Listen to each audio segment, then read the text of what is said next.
Hello, hi everyone. Welcome back to my channel. So let us start our today topic. So Devika, मेरा screen और video proper है, दिख रहा है? Yes sir. हम्म, तो पहले हम रिवाइज करेंगे कल क्या पढ़े थे, फिर उसके बाद आगे बढ़ेंगे, ठीक है? यस। कल हमने क्या देखा था? इंडियस अप्लीकेबल था टू कंपनीज। तो कंपनीज में कौन सा फेज था?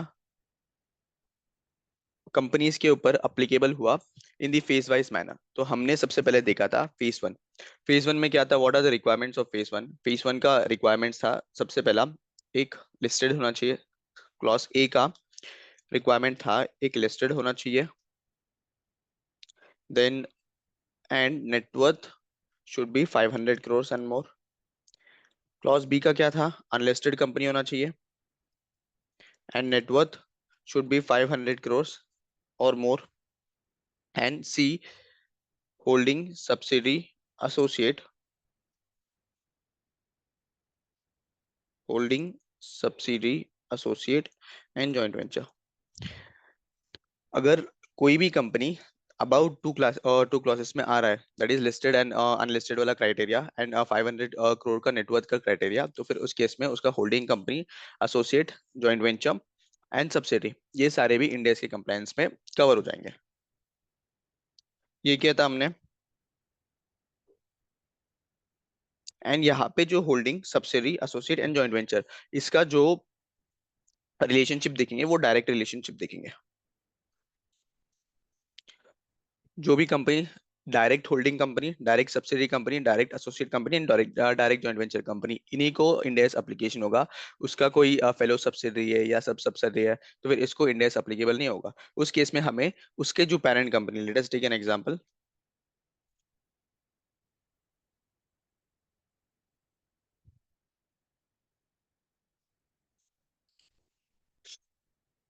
कंपनी ए, इसका जो नेट लिस्टेड है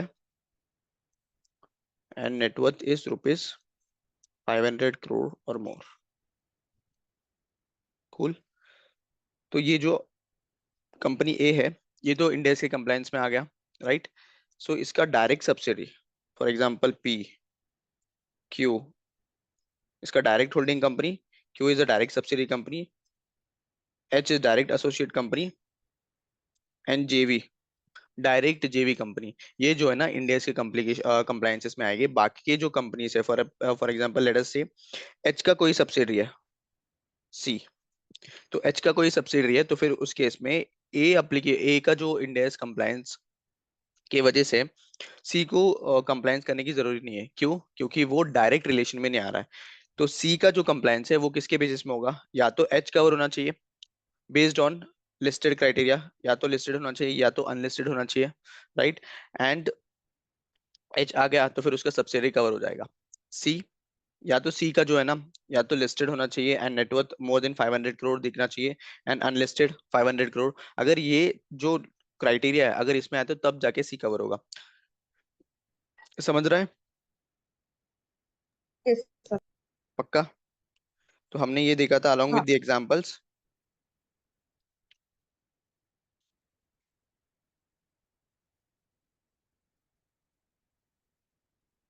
right? And fellow subsidy cover नहीं होगा, एज आई सेड कि डायरेक्ट रिलेशन होना चाहिए। कूल। तो ये था फेज वन का। अब आते फेज टू में।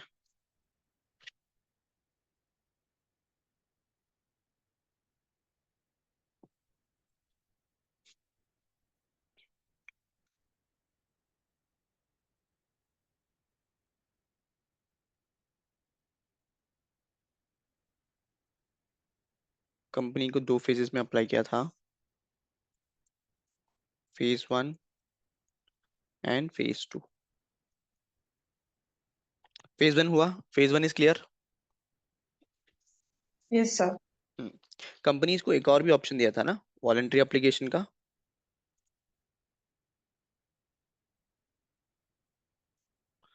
Voluntary application from 1 April 2015। तो कंपनीज को जो है ना एक वॉलंटरी एप्लीकेशन का ऑप्शन दिया था from 1 April 2015 along with the comparatives. In the sense comparatives यानी मेरा फाइनेंशियल स्टेटमेंट्स बनेगा। एफएस किस किस के लिए बनेगा? FS mainly current year, current year 1 अप्रैल से लेके 31 मार्च 2016, ये मेरा मेन फाइनेंशियल। और इसका जो कंपैरेटिव है वो बनेगा 1 अप्रैल 2014 से लेके 31 मार्च 2015 तक। क्लियर? ये मेरा यस। मेन फाइनेंशियल बनेगा। Main financial in the sense current year का बनेगा अलोंग विद द कंपैरेटिव्स, यानी प्रीवियस ईयर का जो भी अमाउंट था उसके साथ में। तो फिर ये मेरा प्रीवियस ईयर का मतलब ये मेरा कंपैरेटिव होगा, एंड ये जो मेरा मेन फाइनेंशियल्स होगा। ये मेरा वारंटी एप्लीकेशन फेज 1 हुआ। Now phase 1 is very simple.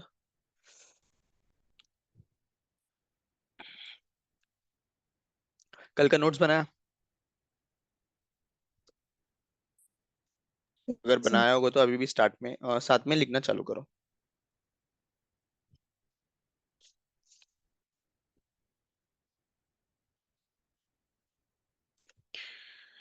Phase 2 में same, listed company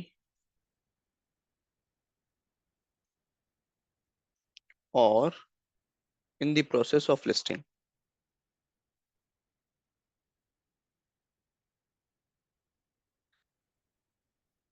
with in India और outside India, and net worth is below rupees 500 crore and up to rupees 250 crore.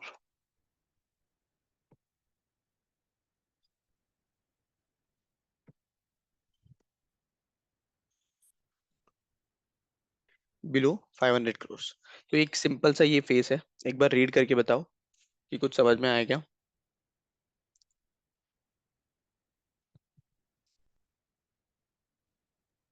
Listed company जो listed भी होनी चाहिए या process of listing listing में होनी चाहिए, हम्म। इंडिया के अंदर या इंडिया के बाहर, और उनका नेटवर्थ 500 करोड़ के नीचे होना चाहिए। तो इसका एक सिंपल एग्जांपल लेते हैं, उसके साथ साथ समझते हैं एग्जांपल।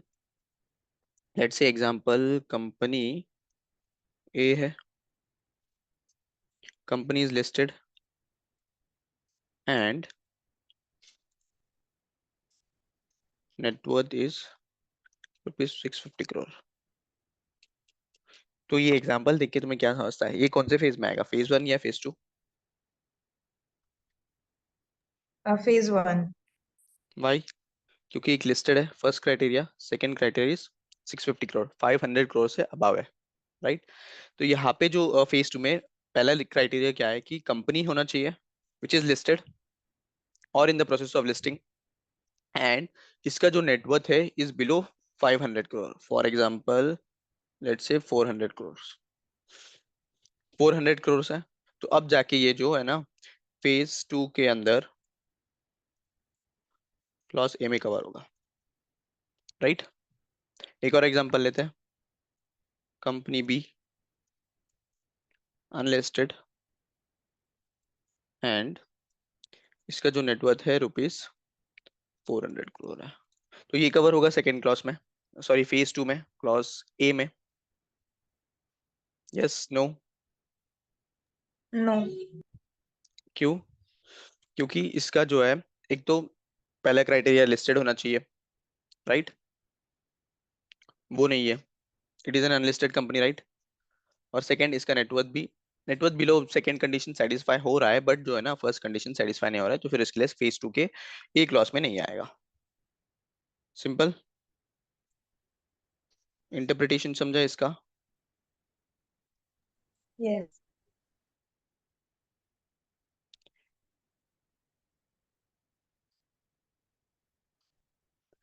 बी। इसका बी क्लॉज क्या बोल रहा है? Companies other than clause A. Companies other than clause A in the sense, A में जो है ना सारे लिस्टेड कंपनीज कवर हो गए, तो सारे लिस्टेड कंपनीज कवर हो गए, तो फिर ये बेसिकली क्या होगा? Unlisted companies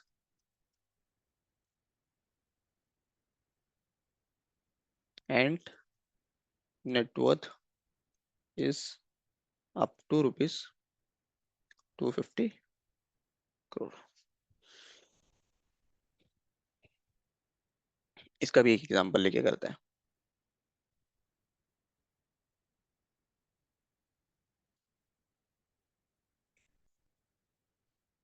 let's say company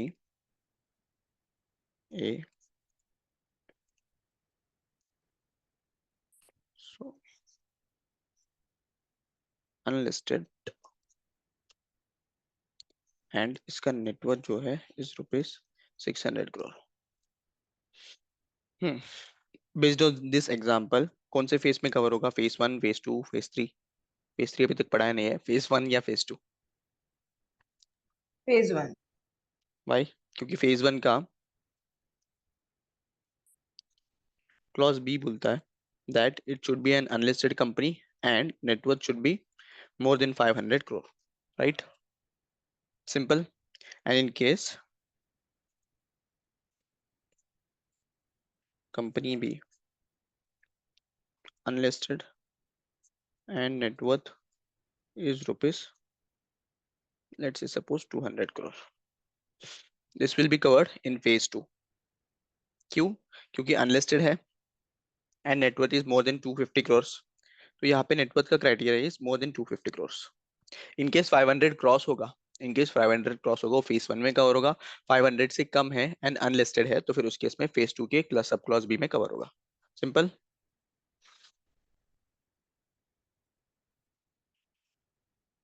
सब क्लॉज बी से कवर होगा। Then comes the last part,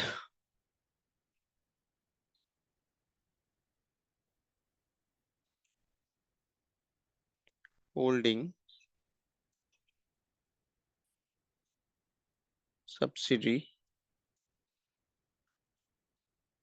associates and joint venture. ये क्लॉज हम इसमें भी दिखे थे ना फेज वन में, clause C holding subsidy joint venture and associate का। सो बेसिकली इसका क्या है? इन केस कोई भी company, in case any of the companies fall under clause A और clause B of phase two, then it's direct holding company, direct subsidiary company, associate and joint venture will also be covered in compliance of India, right? Let us take an example.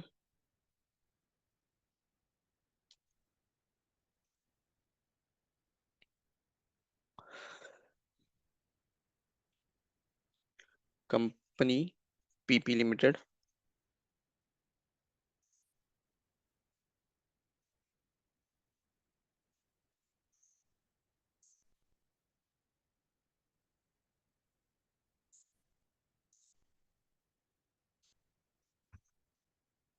subsidiary of PP Limited and subsidiary of PP Limited.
Net worth of company A is rupees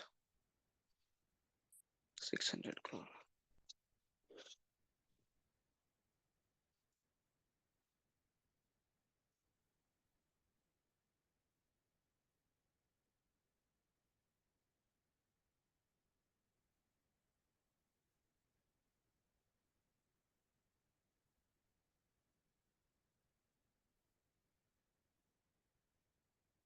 cool. Hello, ये एक example लिखा, yes sir. कुछ समझा इसमें? कुछ समझा इन the sense interpret करने की कोशिश करो, क्लॉज फेज वन का क्लॉज एंड फेज टू के क्लॉसेस के साथ।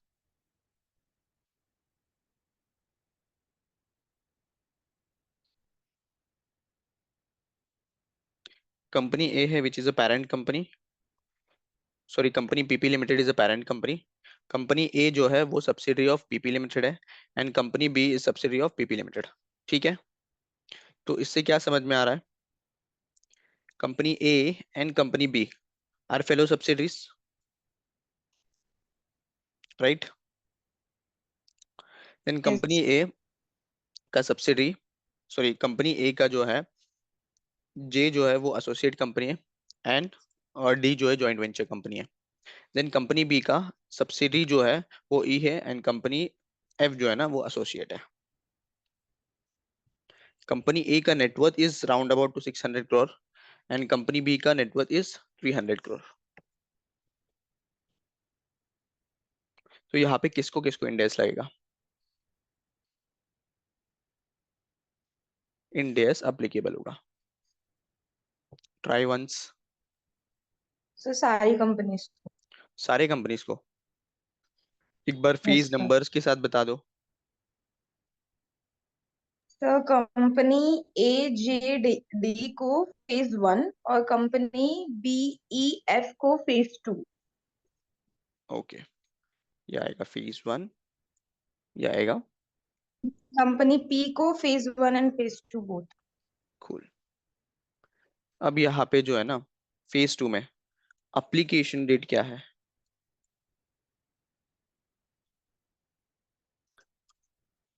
This was applicable from 1 April 2017। Phase one कब से एप्लीकेबल था? 1 अप्रैल 2016, along with the comparatives। Phase two applicable हुआ 1 अप्रैल 2017 से, यानी इसका जो मेन फाइनेंशियल्स है करंट ईयर के, वो बनेंगे 17-18 का, एंड इसका कंपैरेटिव जो है वो बनेंगे 16 एंड 17 का। कूल। यस। तो इसका एप्लीकेशन डेट्स एक साथ सारे एक बार देख लेते हैं।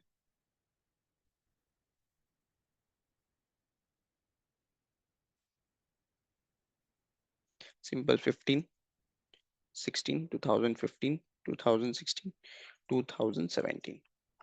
ठीक है, 2015 में वॉलेंट्री एप्लीकेशन दिया था।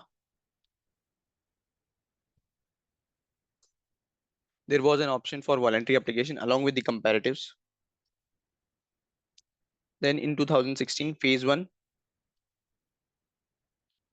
which covered listed company, unlisted company, and net worth should be more than 500 crores. And phase two in 2017, which covered listed and unlisted, and net worth below 500 crores and up to 2 rupees 250। ठीक है, समझाइए, कुछ doubt है? Yes. No. ये companies का application था।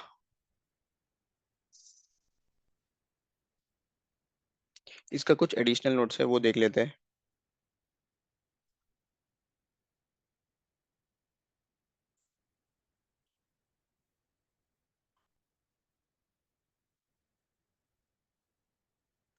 MSME companies पता है?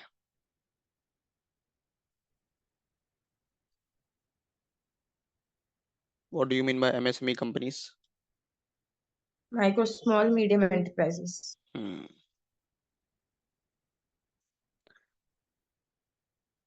MSME companies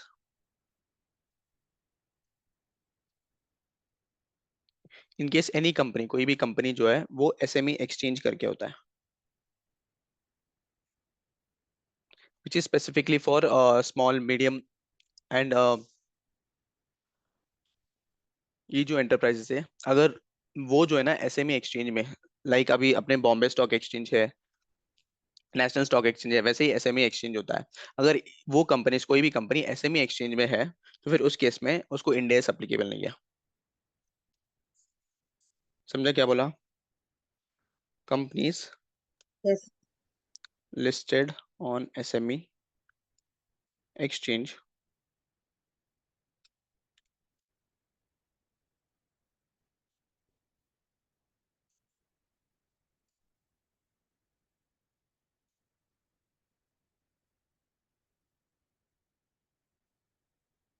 index.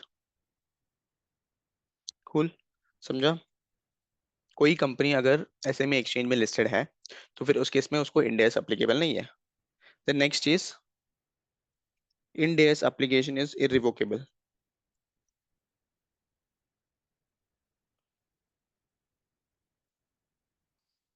This means कि एक बार इंडेक्स अप्लाई कर दिया कोई भी फेज में, phase one, phase two, phase three में है, फेज वन, फेज टू में, अगर ये दो फेजेस में अगर इंडेक्स अप्लाई कर दिया तो फिर उसको चेंज नहीं कर सकते from Ind AS Indian accounting standards to accounting standards.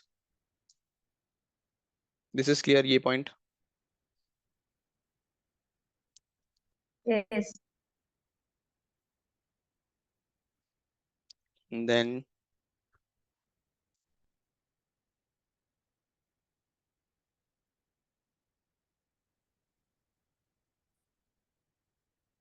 let us take an example here.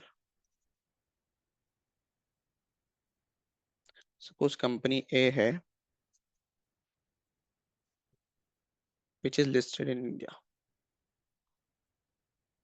under Companies Act 2013. Okay, and इसका एक सब्सिडरी है which is an overseas subsidiary. Overseas subsidiary in the sense foreign subsidiary है।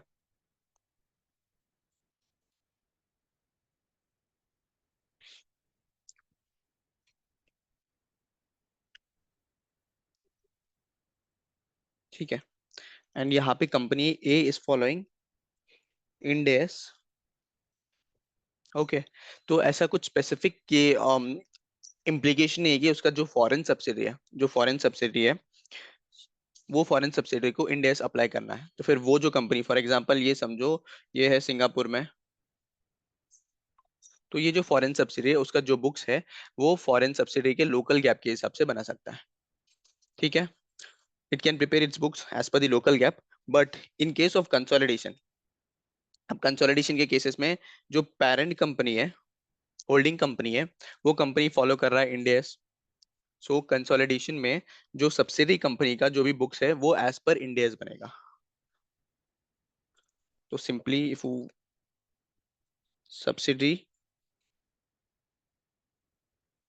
Can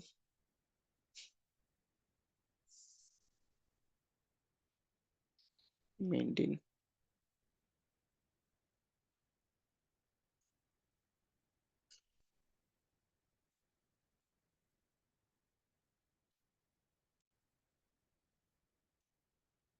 local gap, but consolidation would be as per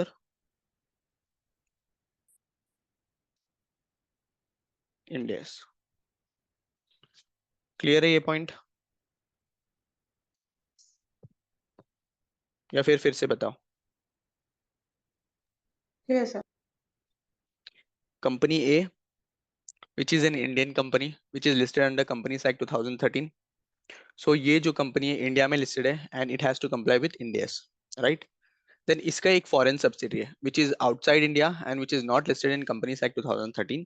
तो ये जो foreign company है, ये foreign company उसके जो बुक्स है वो मेंटेन कर सकता है as per the local gaps. ऐसा कुछ कंपल्सन नहीं है कि ये इंडियस ही फॉलो करे या इंडियस फॉलो भी नहीं कर सकते। ये उनके जो लोकल गैप है, जो आउटसाइड इंडिया जो लोकल गैप चल रहा है उनके लोकल गैप के हिसाब से उनका बुक ऑफ अकाउंट्स मेंटेन कर सकते हैं। फॉर एग्जाम्पल सिंगापुर में IFRS चलता है,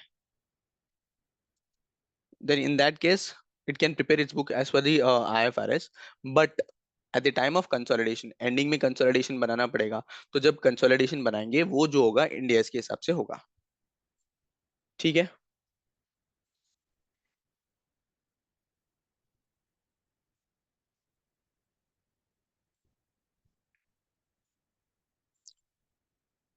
आगे चले। यस। सी वाइस वर्सा, लेट अस से कंपनी ए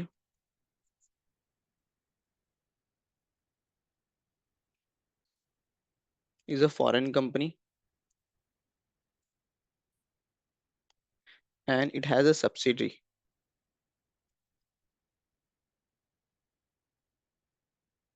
in India। ठीक है, तो कंपनी ए है which is registered in foreign company, and ये जो है ना नॉट रजिस्टर्ड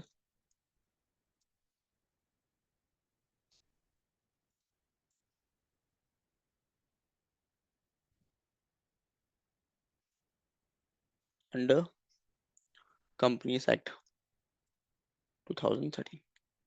तो ये जो फॉरेन कंपनी है A is a foreign company, so foreign company है, तो फिर इस केस में there is no compulsion to apply India for the books, तो फिर वो जो है ना can prepare its financial statements as per local GAAP. ठीक है, बट उसका जो सब्सिडी इंडिया में जो भी सब्सिडी है उसको फॉलो करना पड़ेगा इंडिया। इन केस अगर वो जो कंपनी है वो अपने जो लिस्टिंग क्राइटेरियाज है फेज 1 और फेज 2, अगर ये दो जो फेजेस है इसमें कवर हो रहा है तो फिर उस केस में उसको इंडिया एप्लीकेबल होगा। ठीक है, बट फॉरेन कंपनी वो as per the local GAAP books of accounts बना सकता है, and at the time of consolidation भी वो उसके हिसाब से बना सकता है फॉरेन कंपनी। बट जो कंपनी इंडिया में रजिस्टर्ड है, जो कंपनी उसका सब्सिडी इंडिया में है वो फॉलो करेगा India. This is a compulsion. ठीक है। Yes. These were the additional notes for the application। तो फेज 1 फेज 2 और ये जो एडिशनल नोट्स है इसमें कोई भी डाउट है? सर वो फेज 2 की क्लॉज बी में हम्म। जिसमें net worth is up to 250 crore बोल रहे थे, हम्म। उस अगर नेटवर्थ 250 करोड़ के नीचे नीचे है? रहा तो फिर वो फेज अप्लीकेबल नहीं है। नहीं है। अगर नेटवर्थ अगर 250 करोड़ से अब नीचे है तो फिर उस केस में वो फॉलो करेगा एज पर अकाउंटिंग स्टैंडर्ड्स, जो भी बुक्स है ना वो मेंटेन करेगा एज पर अकाउंटिंग स्टैंडर्ड्स। वो ये बताना था अभी नोट ई में।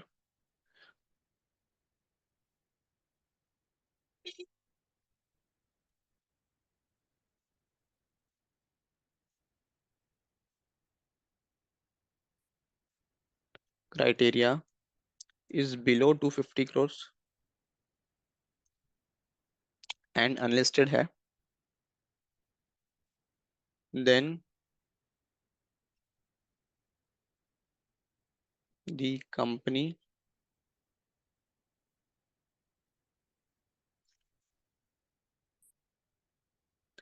Accounting standards as per company rules 2006। ठीक है, जो भी कंपनी फेज 1 फेज 2 में कवर नहीं हो रहा है एंड उसका जो नेटवर्थ है 250 करोड़ के नीचे है, तो फिर उस केस में वो कंपनी जो है ना as per India sorry as per accounting standards उसका बुक्स मेंटेन करेगा। कुल यहाँ तक ठीक है। कुछ डाउट है? No sir. यहाँ पे यहाँ पे अगर तुमको एक डाउट आ सकता है जो है ना फेज 2 के ये क्लॉज में।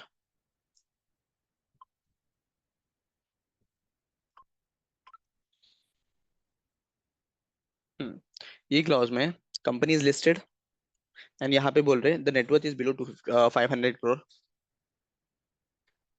Okay, so in case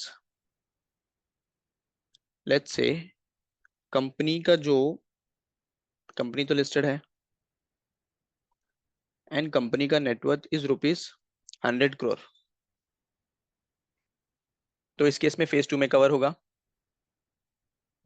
yes no?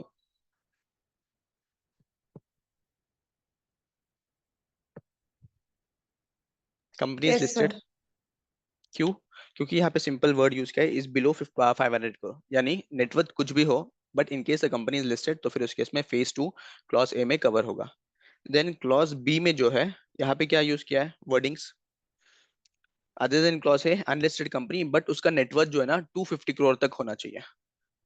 Let's take an example, company है which is an unlisted company and net worth is rupees 100 crore, ये कवर होगा फेज 2 की clause, sub no clause sir. B में? नो। क्यों? क्योंकि इसका जो नेटवर्थ है is below 250 crore, in case unlisted and rupees 260 crore, अभी कवर होगा। Yes sir. यस, सिंपल है, क्लियर है अभी क्लॉसेस,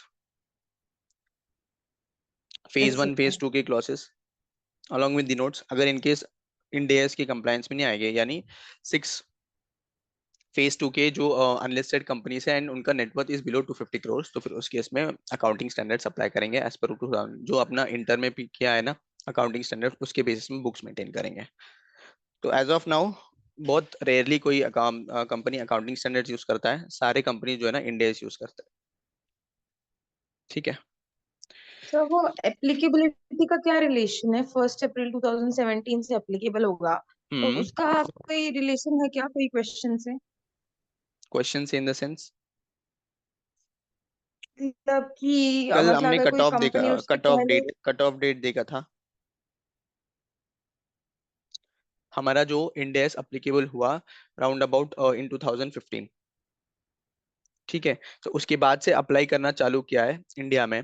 तो फर्स्ट थिंग 2016 में मेरा कट ऑफ डेट क्या था, कल देखा था ना कट ऑफ, फ्रॉम 1 अप्रैल, जो नेटवर्थ हम देखेंगे नेटवर्थ वो देखेंगे 31 मार्च 2014। ठीक है। फॉर एग्जाम्पल लेट से 2016 में हम, एंड यहाँ पे एक कंपनी है,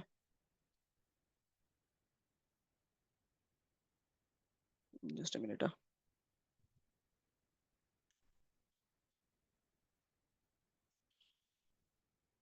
कंपनी है 2016 में एंड कंपनी लिस्टेड कंपनी है एंड उसका net worth is more than 500 crore, 2014 में क्रॉस हो गया एंड हम खड़े 2016 में। तो यहाँ पे 2016 से हमें इंडेक्स एप्लीकेबल होगा। First thing, company is listed and net worth वाला क्राइटेरिया, ये दोनों मीट हो गया 2016 में, तो फिर उस केस में वो कंपनी पर्टिकुलर कंपनी को अप्लाई हो गया। देन एक और कंपनी है यहाँ पे विच इज लिस्टेड, बट जो नेटवर्थ है इज रुपीज 400 करोड़। ये जो कंपनी है, ये कंपनी 2016 में इसको अप्लीकेबल, मतलब इंडिया इसकी कंप्लायंस में नहीं आया, 2016 में कंप्लाई करने की जरूरत नहीं है। समझा क्या बोला? Yes sir. ये देखो, कंपनी है जिसका लिस्टेड है and net worth is round about 400 crore. अब यहाँ पे जो है लिस्टेड भी है एंड 400 करोड़ है, but as on 2016, as on 2016 criteria क्या था, एक लिस्टेड होना चाहिए एंड 500 करोड़ के अबाउ होना चाहिए। तो ये जो कंपनी है ये 2016 में इंडिया कंप्लाई करने की जरूरत नहीं, ये अकाउंटिंग स्टैंडर्ड्स के हिसाब से इसका बुक्स बना सकता है। ठीक है। एंड इन 2017 एक न्यू लिस्टिंग क्राइटेरिया लेके आया जिसमें कंपनी अनलिस्टेड है एंड इसका नेटवर्थ जो है ना अप टू 250 करोड़ है 2017 में, ये नया लिस्टिंग क्राइटेरिया लेके आया। अब यहाँ पे क्या हुआ, ये जो कंपनी है इसको 2016 में तो कंप्लाई करने की जरूरत नहीं था, बट 2017 से इसको कंप्लाई करना पड़ेगा इंडियस। ठीक है।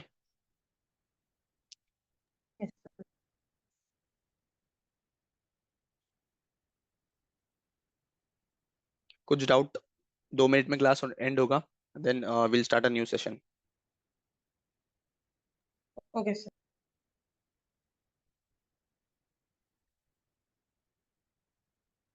ओके, ब्रेक ले लेना 5 मिनट्स का, 5 to 10 मिनट्स का, will start again. Okay sir.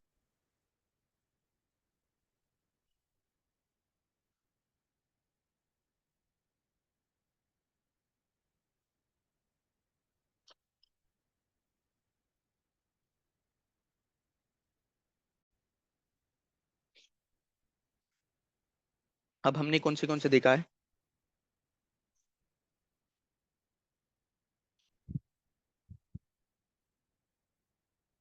Application, application on companies हो गया हमारा। एप्लीकेशन ऑन कंपनीज तीन फेजेस में आए थे। First voluntary application, voluntary application में फ्रॉम 1 अप्रैल 2015 से अप्लीकेबल था। जो भी कंपनीज वॉलेंट्री अप्लाई करना था वो कर सकते थे 2016 में अलॉन्ग विद कंपैरेटिव्स। तो यहाँ पे भी कैसा लिस्टिंग क्राइटेरिया था, 500 करोड़ 500 करोड़ के अबव होना चाहिए था नेटवर्थ, अलॉन्ग विद लिस्टेड या अनलिस्टेड क्राइटेरिया, दोनों भी कंडीशन सेटिस्फाई करने थे। थर्ड वाला जो फेज 2 था, फेज 2 में क्या था कि लिस्टेड कंपनी होना चाहिए एंड 500 करोड़ से बिलो होना चाहिए, एंड अनलिस्टेड होना चाहिए and up to 250 crore net worth होना चाहिए। एंड ये कब से अप्लीकेबल हुआ, 2017 से, और अलोंग विद द कंपैरेटिव्स, यानी 17-18 का मेन फाइनेंशियल्स बनेगा एंड इसका कंपैरेटिव्स जो बनेगा वो 16 एंड 17 के लिए बनेगा। ठीक है, ये सिंपल था। Then comes application on NBFC. NBFC के ऊपर कैसे अप्लाई हुआ, एनबीएफसी पता है?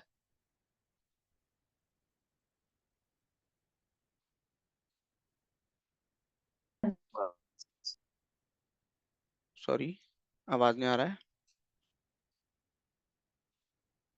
Non banking finance corporation. Non banking finance companies. तो यहाँ पे कंपनी, ये जो ये है, ये एक फाइनेंस कंपनी होता है where in it is registered under the companies act. But ये जो बैंकिंग के जो कॉमन एक्टिविटीज होते हैं like savings account, current account, ये जो मेंटेन करना होता है, ये इसको अप्लीकेबल नहीं होता है नॉन बैंकिंग फाइनेंशियल कंपनी में। ये इसको अलाउड नहीं होता है, इन द सेंस अलाउड नहीं होता है। ठीक है, ये लोन दे सकता है एंड सब कुछ कर सकता है, एक्सेप्ट जो बैंकिंग के जो प्राइमरी एक्टिविटीज है, like current current accounts maintain करना, सेविंग्स अकाउंट मेंटेन करना, वो इसको अलाउड नहीं है। तो अब एनबीएफसी के ऊपर कब अप्लीकेबल हुआ, फ्रॉम 1 अप्रैल 2018। एनबीएफसी के ऊपर भी मैंडेटरी एप्लीकेशन आया फ्रॉम 1 अप्रैल 2018। तो अगर आप देखोगे तो सिंपल वे में इफ आई से 15, 16, 17, 18, ये जो है यहाँ पे कंपनीज को अप्लीकेबल थे। 18 में एनबीएफसी को भी इंडियस अप्लीकेबल हुआ along with the comparatives। comparatives in the sense, मेरा जो फाइनेंशियल्स बनेगा, जो करंट ईयर का फाइनेंशियल्स बनेगा, main financials will be on 18 and 19, and इसका कंपैरेटिव जो बनेगा वो 16 एंड 17 का रहेगा। क्लियर? Yes. देन यहाँ पे लिस्टिंग क्राइटेरिया क्या है, यानी what are the criterias to for the NBFCs to fall in the India's compliance।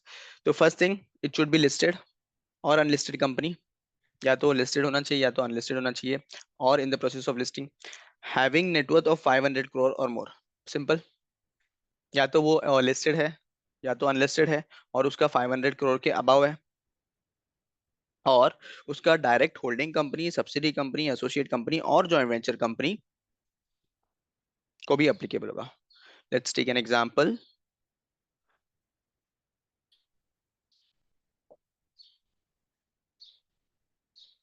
ये जो कंपनी है वो है NBFC company and also a listed company, and net worth is rupees 500 crore. तो ये जो कंपनी को है ये अप्लीकेबल होगा फ्रॉम 2018,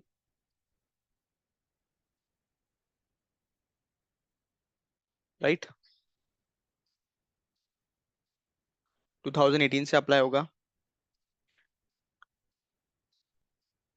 इसका होल्डिंग कंपनी है let's say B company, which is not a NBFC, NBFC नहीं है। तो यहाँ पे इनको एक नया पेज में लेते हैं, यहाँ पे लेते हैं example.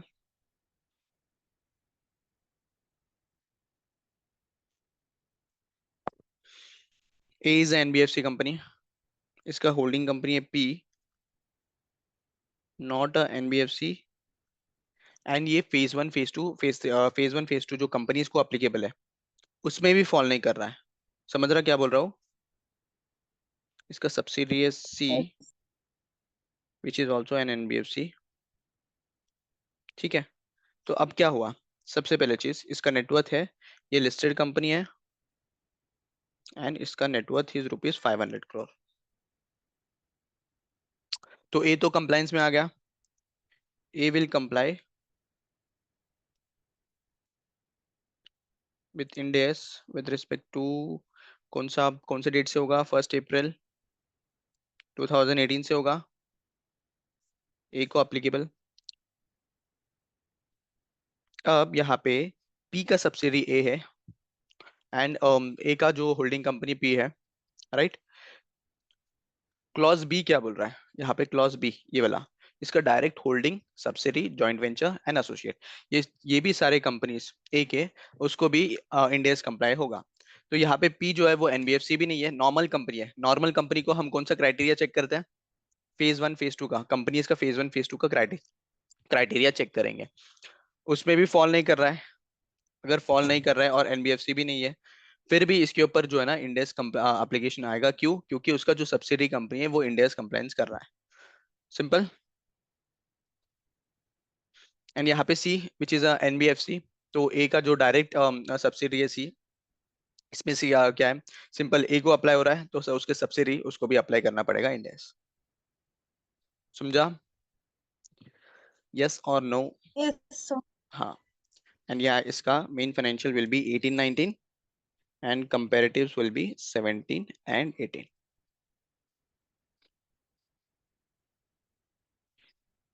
Then comes the phase 2। Phase 2 इसको 2019 से किया गया।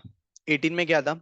एक लिस्टेड होना चाहिए एंड अनलिस्टेड होना चाहिए। दो क्राइटेरिया थे, एक listed unlisted and net worth should be more than 500 crore.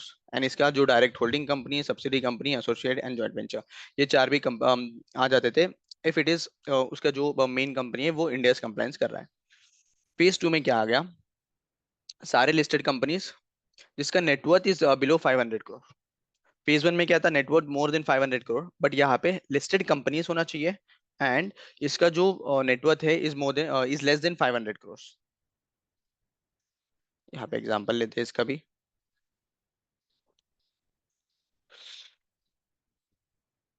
Same example, A limited which is N NBFC company, unlisted and net worth is rupees 600 crore. ये कहाँ पे जाएगा? एनबीएफसी की एप्लीकेशन के फेज 1 या फेज 2? फेज 1। फेज 1 क्यों? क्योंकि अनलिस्टेड है and net worth is more than 500 crore, right. Let us take B limited, this is also an NBFC, ये लिस्टेड है and net worth is rupees 300 crore. ये कहाँ पे जाएगा?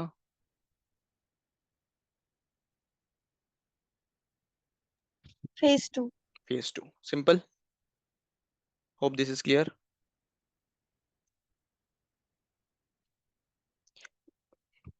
और यहाँ पे वर्डिंग क्या यूज किया है? Listed company and net worth is less than 500 crore. यानी in case NBFC is listed and उसका नेटवर्थ कहीं भी बिलो 500 करोड़ आ रहा है, यानी 100 हो, 200 हो, 300 हो, तो फिर वो पर्टिकुलर कंपनी जो है ना, वो पर्टिकुलर एनबीएफसी कवर होगा क्लॉज फेज 2 क्लॉज ए में। The next is all the unlisted companies having net worth less than 500 crores but up to 250। तो यहाँ पे ये क्या बोल रहे हैं? सॉरी,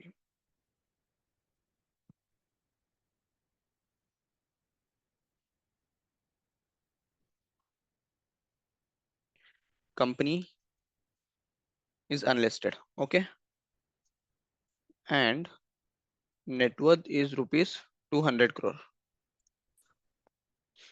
डू यू थिंक ये वाला जो एनबीएफसी ये फॉल करेगा इसमें फेज 1 फेज 2 में?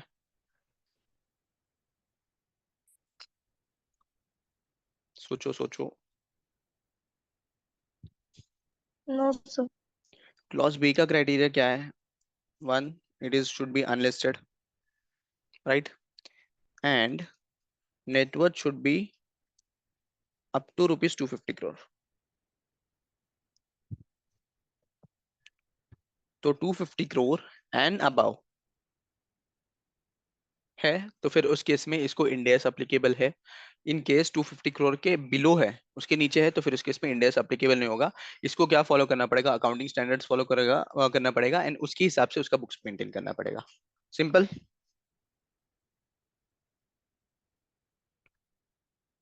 ठीक है, then same holding, subsidy, joint venture and associate, ये हमने पढ़े हैं सारे क्लॉसेस में। सारे क्लॉसेस में देखा है कि उस direct holding company, direct subsidy company, direct associate company and direct joint venture company, ये सारे कंपनीज भी कवर होंगे for the purpose of compliance of end S. ये सारे अप्लीकेबल हुए। देन कम्स दी एनबीएफसी वाला, क्लियर है? Application on end S on Yes. NBFC. तो यहाँ पे देखेंगे 19। अगर कभी एग्जाम में याद नहीं आया तो सिंपली 2015 से एप्लीकेबल हुआ, 2015, 16, 17, 18, 19। तो अगर 2015 से लेके 17 तक ये कंपनी के ऊपर एप्लीकेशन था, 18, 19 जो है वो एनबीएफसी के ऊपर आया। ठीक है।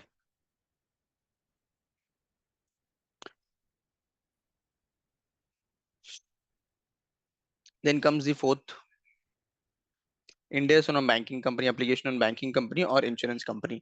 तो अब तक इंडेस का एप्लीकेशन जो है ना बैंकिंग कंपनी और इंश्योरेंस कंपनी के ऊपर नोटिफाई नहीं किया है, यानी इंडेस जो है वो बैंकिंग कंपनी और इंश्योरेंस कंपनी के ऊपर अभी तक अप्लीकेबल नहीं हुआ है।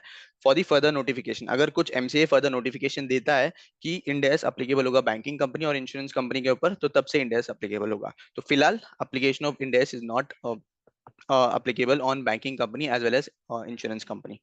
ठीक है, इनका जो एप्लीकेशन है वो डिफर किया है। तो बेसिकली याद कौन सा रखना है? याद रखना है मुझे कंपनीज का याद रखना है एंड इसका याद रखना है, किसका? एनबीएफसी का याद रखना है। एंड डेट वाइज यानी 15 से लेके 19 तक एप्लीकेशन चालू हुआ है। 15, 16, 17 जो है ना वो कंपनीज के ऊपर था एंड 18 एंड 19 एनबीएफसी के ऊपर था। और नेक्स्ट इन टर्नओवर का क्राइटेरिया, तो जो भी टर्नओवर का क्राइटेरिया है वो याद रखना है, लिस्टेड एंड अनलिस्टेड का क्राइटेरिया याद रखना है। सिंपल।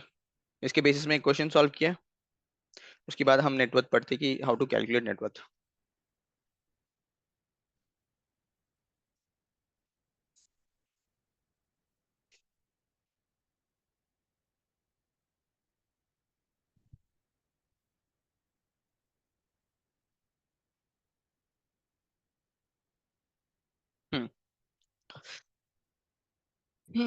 इलस्ट्रेशन 3 मॉड्यूल का एक बार पढ़ लो। यहाँ पे एक क्लॉज है, वो बता देता हूँ पहले। हमारा जो कट ऑफ डेट है, क्या था वो cut off date for companies? कहाँ लिखा था? For NBFCs the cut off date would be 2016,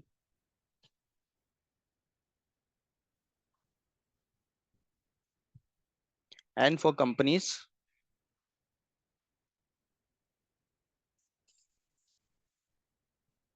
the cut off date would be 2014। Cut off date यानी कि मुझे नेटवर्थ अगर इस पर्टिकुलर डेट में, दैट इज 31 मार्च 2014 के 14 में, अगर मेरा नेटवर्थ क्राइटेरिया अबाउ जो भी क्राइटेरिया मेंशन है 500 करोड़ 250 करोड़ है, तो फिर उस केस में इंडेस अप्लीकेबल होगा।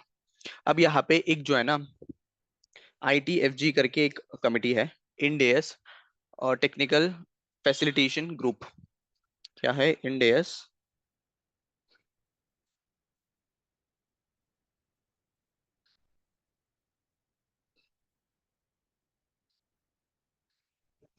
ये जो ग्रुप है, इनके पास कैसा बताइए क्या इश्यूज आते रहेंगे, तो ये जो कंपनीज है उसके ऊपर एडवाइजरी देता है। ये जो ग्रुप है एडवाइजरी देता है इन द सेंस इशू करता है कि इसका ये इशू है, इसका सोल्यूशन क्या होगा। अब यहाँ पे कंपनी, ये जो आईटीएफजी है, इसके पास क्या इशू गया? लेट्स से फॉर एग्जांपल 2014 मेरा कट ऑफ डेट है, यानी अगर मेरा नेटवर्थ यहाँ पे क्रॉस होता है ₹500 करोड़ एंड लिस्टेड है, तो फिर उस केस में क्या होगा? वो फेज 1 में कवर होगा बराबर? यस और no?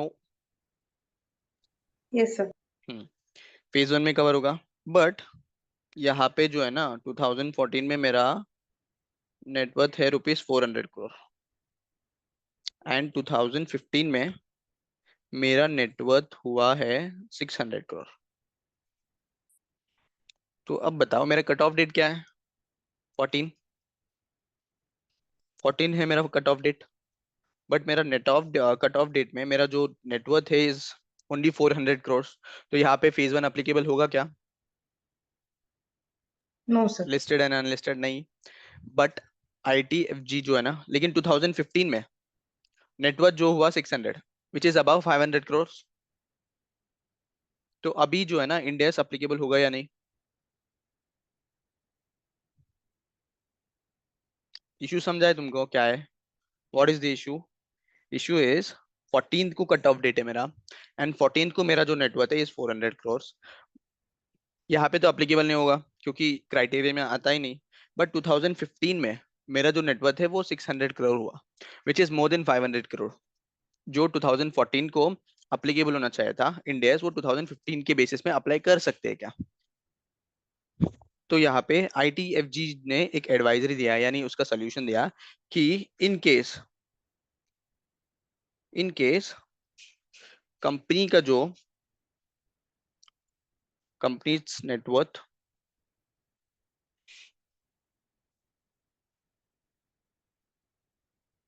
Crosses the net worth criteria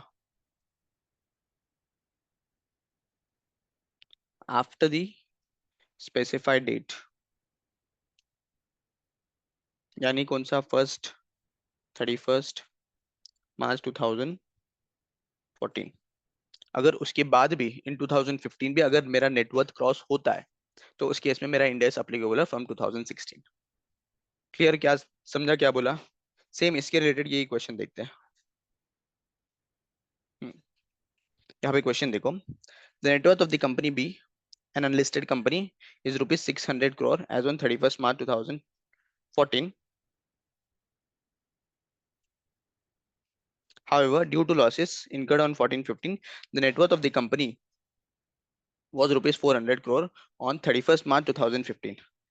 From when the company B will be apply or B shall apply the Ind AS. तो यहाँ पे क्या बोल रहे हैं, 2014 में मेरा जो नेटवर्थ है इस रुपीज 600 करोड़, एंड 2014-15 में ये 31st मार्च है,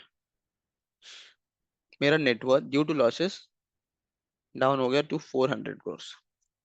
weather Ind AS will be applicable to this particular company और नॉट, होगा अप्लीकेबल या नहीं? एक चीज कट ऑफ डेट याद रखना, और कट ऑफ डेट में मेरा जो नेटवर्थ है वो क्रॉस हो रहा है कि नहीं मेरा पर्टिकुलर क्राइटेरिया को। उसके बाद जो भी हो रहा है, उसके बाद कम हो रहा है, नेटवर्थ ज्यादा हो रहा है, we don't have to consider that. जो 2014 को मेरा नेटवर्थ क्राइटेरिया वो एक्सीड हो रहा है कि नहीं, यस और नो? Yes sir. तो फिर इस केस में अप्लीकेबल होगा Ind AS to company B. Yes sir. Yes? समझा क्या बोल रहा हूँ मैं? मेरा कट ऑफ डेट है इस 2014, यहाँ पे मेरा नेटवर्थ क्रॉस हो रहा है कि नहीं वो चेक करना है। क्रॉस हो रहा है, वेल एंड गुड। अगर इनकेस क्रॉस नहीं हो रहा है तो फिर इन 2015 चेक करेंगे। 2015 क्रॉस हो रहा है तो फिर 2015 से अप्लाई करेंगे। अब यहाँ पे क्या हो रहा है, 2014 को क्रॉस हो गया, 2015 की चेक करने की जरूरत नहीं है फिर से। 2014 में क्रॉस हो गया मेरा नेटवर्थ क्राइटेरिया, 2015 में करने की जरूरत नहीं है। 14 को हो रहा है तो 2016 से मेरा अप्लीकेबल होगा। तो यहाँ पे देखो, here the company's net worth for the cutoff date is greater than 500 crores, which suggests that it should be covered in the phase one of roadmap. ठीक है? Question arise कि the net worth in on the immediate preceding financial year is 400 crore. Would the company be covered in phase two? Directly देखो, company B will be required to follow Ind AS for the accounting period beginning 1st April 2016. क्यों? क्योंकि मेरा net worth criteria is crossing on 2014, जो 2014 के year में मेरा cross हो रहा है, तो फिर उस केस में अप्लीकेबल होगा। सिंपल। कुछ डाउट है इसमें क्वेश्चन में? No sir.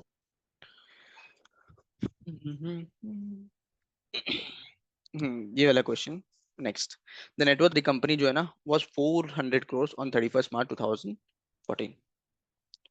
31st मार्च 2014 को रुपीज 400 करोड़ है, क्रॉस हो रहा है मेरा net worth criteria, yes no? No sir. तो कवर नहीं होगा। फेज वन में कवर होगा क्या? नहीं। 31st मार्च 2015 में इसका नेटवर्थ है ₹600 करोड़। तो अब कवर होगा फेज वन में। Yes sir. क्यों? क्योंकि आईटीएफजी जो है ना, इसने स्पेसिफाई किया है, क्या क्लैरिफिकेशन दिया है कि इन केस 2014 में मेरा नेटवर्थ क्राइटेरिया फुलफिल नहीं हो रहा है, तो उस केस में हम नेक्स्ट ईयर का चेक करेंगे। नेक्स्ट ईयर का अगर क्राइटेरिया फुलफिल हो रहा है सब्सिक्वेंट ईयर का, तो उस केस में हम इंडेस अप्लाई कर देंगे फ्रॉम 1 अप्रैल 2016 से। सिंपल।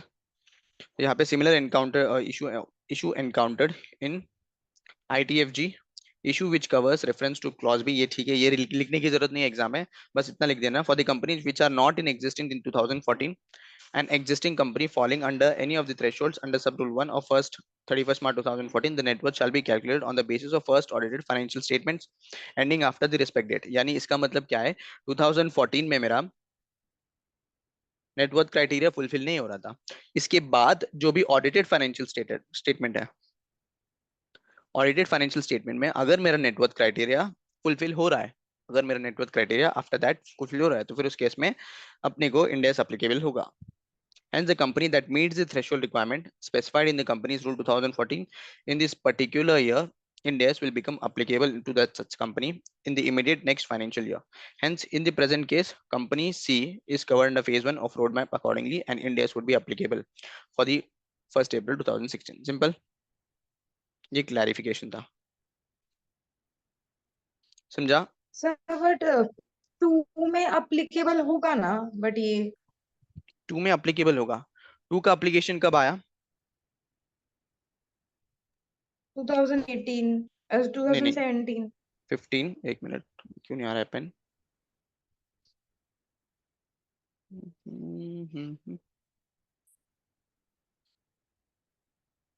15, 16, 17, ये सारे कंपनीज को 15 में तो वॉलंटरी एप्लीकेशन था, राइट? 16 में एप्लीकेशन मैंडेटरी क्या है? तो 16 में जाके मैं, फॉर एग्जांपल यहाँ पे मैं 16 में खड़ा हूँ, तो 16 में जाके मुझे नेटवर्थ क्राइटेरिया चेक करूंगा 2014 का। समझा क्या बोला? यहाँ पे देखो, यस सर।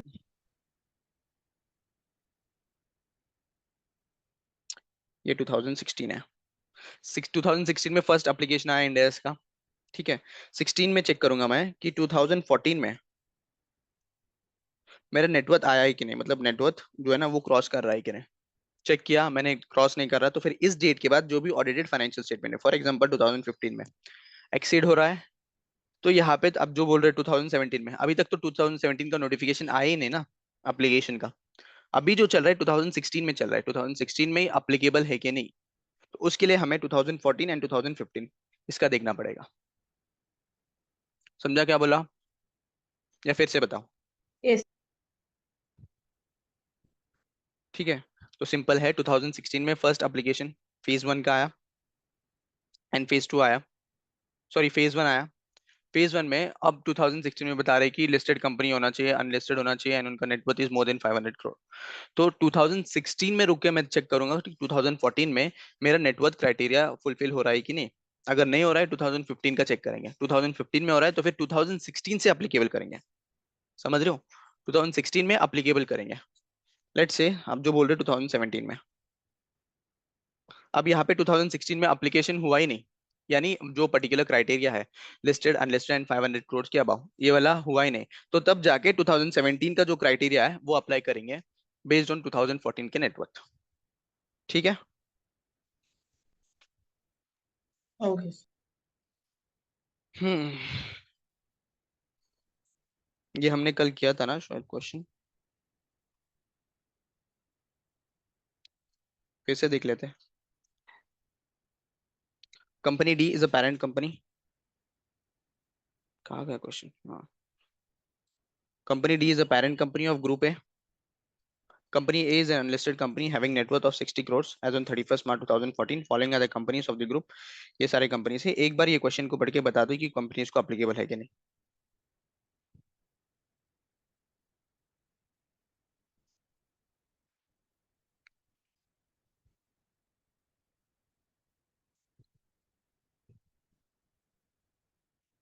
अप्लीकेबल है। अप्लीकेबल है, ओके। क्यों?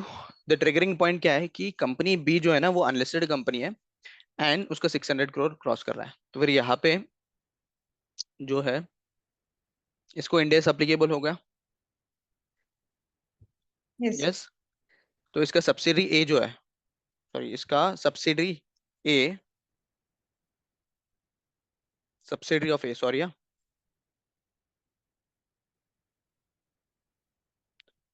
Company D is a parent company, D is a parent company of group A and इसका बी इज अ, बी का सब्सिडरी बी का सी है, ओके। एंड बी को जो है, बी को अप्लीकेबल हुआ तो ए को भी अप्लाई होगा एंड सी को भी अप्लाई होगा। ठीक है। और एक बार फीस और डेट बता देना, फीस कौन से फेस में कवर होगा? Phase one. Phase one. Date क्या है? 1 अप्रैल। डेट याद रखना 2016। एग्जाम में बेसिकली मार्क्स जो है वो डेट को और नेटवर्थ लिस्टिंग का क्राइटेरिया को है। ठीक है। और ये होगा as per clause B and ये होगा, ये और ये कंपनी, ये दोनों जो है ना वो हो गए एज पर क्लॉज सी। ठीक है।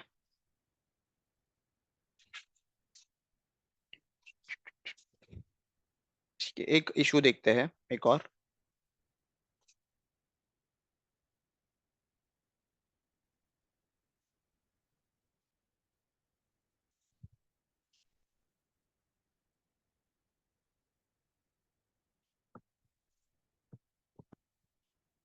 अब जो भी पढ़ा है हमने, कंपनीज एनबीएफसीज वगैरह, इससे तो क्लियर हुआ कि कंपनीज के ऊपर क्या होगा, इंडिया सप्लाई होगा।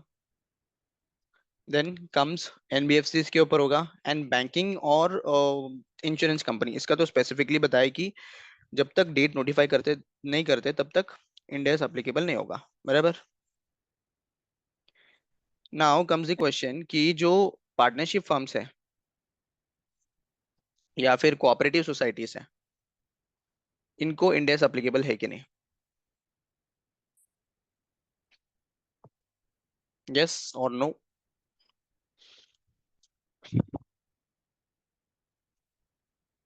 पार्टनरशिप कंपनीज है एंड कोऑपरेटिव सोसाइटीज है, इंडिविजुअल्स है and companies which are below 250 crore, वो तो देख लिया, company which is unlisted company and net worth is below 250 crore, तो फिर उस केस में उसको एएस अप्लीकेबल होगा। लेकिन इंडिविजुअल, कोऑपरेटिव सोसाइटी और पार्टनरशिप फर्म, इसके इस पे इंडिया अप्लीकेबल होगा। स्पेसिफिकली इंडियाज के जो डेफिनेशंस पढ़े अब तक, फेसेस पढ़े हैं, उसमें कहीं पर भी लिखा है क्या कि पार्टनरशिप को भी अप्लीकेबल होगा, इंडियाज को भी, इंडियाज और इंडिविजुअल को भी अप्लीकेबल होगा? No sir. No. So basic understanding is that the partnership firm, cooperative society and the unlisted companies which are below a net worth criteria, which is below a net worth that is 250 crores, तो फिर इनको जो है ना accounting standards follow करना पड़ेगा उनके books maintain करने के लिए। ठीक है। जो फॉलो करेंगे वो अकाउंटिंग स्टैंडर्ड्स फॉलो करेंगे। Compliance of Ind AS is not applicable on the partnership firm, individual, charitable trust, cooperative society, unlisted companies having net worth less than 250 crores. तो companies rule 2016, sorry 2006 will apply। 2006 यानी ये accounting standards है जो हमने intern में पढ़ा था ना।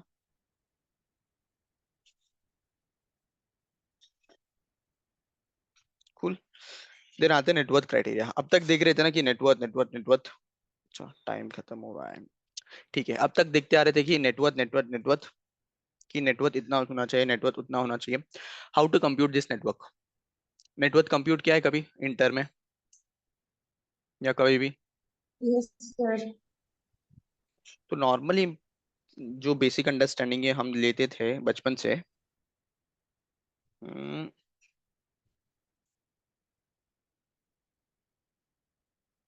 क्यों नहीं चल रहा है? नॉर्मली बेसिक अंडरस्टैंडिंग जो लेते थे, net worth is nothing but assets minus liability. Yes. Yes sir.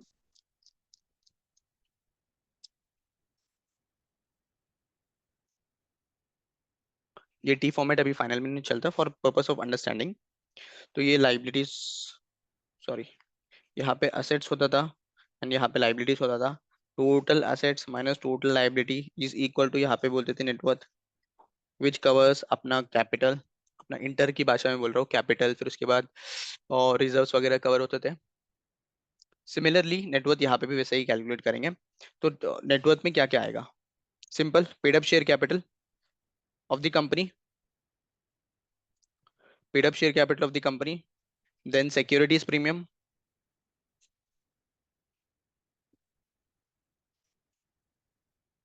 Paid up share capital of the company, उसमें ऐड करेंगे securities premium, then reserves created out of profit. अब reserves created out of profit यानी क्या है? जो अपना PNL account है या जनरल रिजर्व है, ये सारे जो रिजर्व्स क्रिएट होता है आउट ऑफ प्रॉफिट हम निकालते हैं, तो फिर वो रिजर्व्स इंक्लूड करेंगे। देन जो भी अक्यूमुलेटेड लॉसेस हैं उनको लेस कर देंगे, एंड मिसलेनियस एक्सपेंडिचर और डिफर्ड रेवेन्यू एक्सपेंडिचर ये लेस कर देंगे। तो तब जाके अपना नेटवर्थ कैलकुलेट होगा। इसका एक एग्जांपल देखते हैं।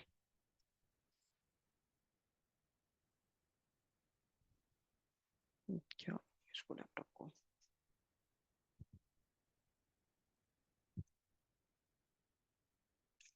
लेट्स सपोज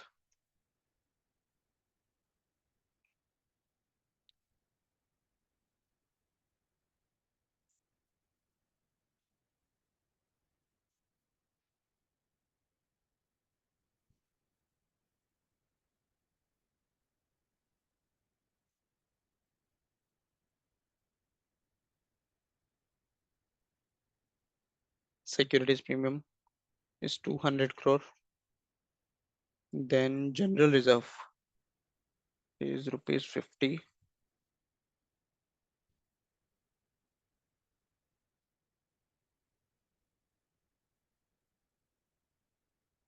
तो सिंपल, नेटवर्थ कैसे कैलकुलेट करेंगे?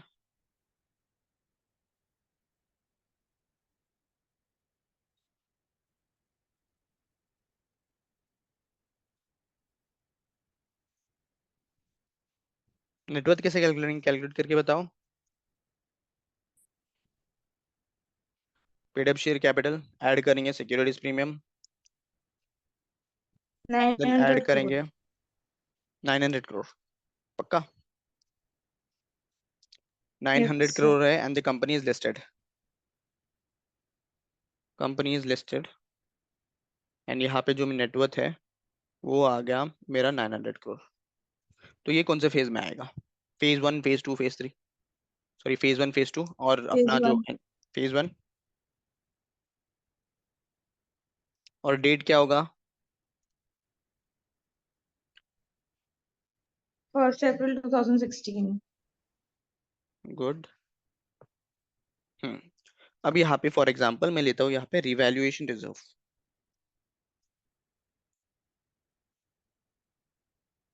Is rupees 200 crore। Revaluation reserve पता है? Yes. So whether the revaluation reserve is a realised profit और unrealised profit? Unrealised profit. Unrealised profit, right. तो फिर ये रिवैल्यूएशन रिजर्व जो है ना, हम नेटवर्थ कैलकुलेशन में इंक्लूड नहीं करेंगे। समझा क्या बोला? Because simple yes logic sir. है कि क्योंकि वो अनरियलाइज प्रॉफिट है, उसके लिए हम लोग कंपटीशन, नेटवर्थ कंपटीशन में नहीं लेंगे। देन नेक्स्ट चीज, एक और चीज है, एक इसॉप रिजर्व करके होता है। ये हम पढ़ेंगे इंडियस 19 में। बस अभी के लिए ध्यान रखना, इंडियस 19 स्पेसिफिक इंडेक्स है, based on employ stock exchange options वाला। तो इस केस में एम्प्लॉय, ये इसॉप रिजर्व है, वो अगर इनकेस क्वेश्चन में दिया है तो वो इंक्लूड करेंगे नेटवर्थ कैलकुलेशन के लिए। ठीक है, बस फिलहाल के लिए ध्यान रखना, इंक्लूड करेंगे हम। ये जो स्पेसिफिक इंडिया से 19 में वो पढ़ेंगे कि इसॉप रिजर्व क्या होता है, कैसा होता है, वो पूरा। ठीक, क्लियर? नोट डाउन करना है नेटवर्थ कंपटीशन का, या फिर शेयर कर दूं नोट्स? सर आप शेयर कर दो। हम्म। 4 मिनट बचे हैं।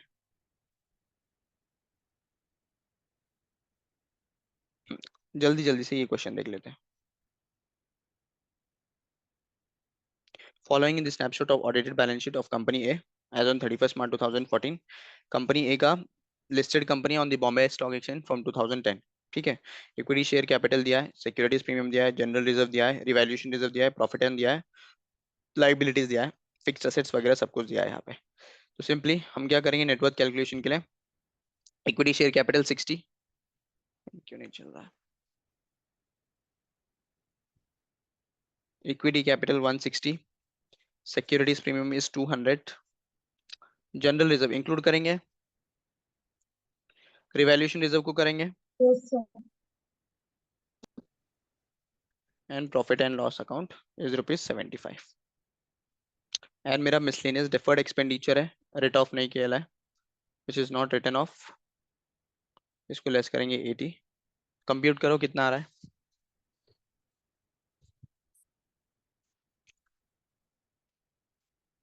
160 प्लस 200 प्लस 150 प्लस 75 माइनस 80,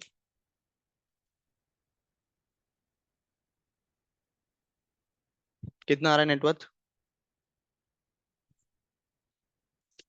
505। 505। ठीक है, whether the company A will be covered under phase 1, yes sir. क्यों, it is a listed company as well as the net worth is above 500 crores। ठीक है, then next question है, will your answer change if company A is an unlisted company, unlisted company है but net worth जो है ना 5 करोड़ 500 करोड़ से above जा रहा है, तो उस केस में कवर होगा, यस सर। why, क्योंकि अनलिस्टेड है but the net worth is more than 500 crore, तो उसके लिए ये जो है ना ये कवर होगा अंडर फेज 1। एक बार डेट बता दो फेज 1 का, 1 अप्रैल 2016। 1 अप्रैल 2016।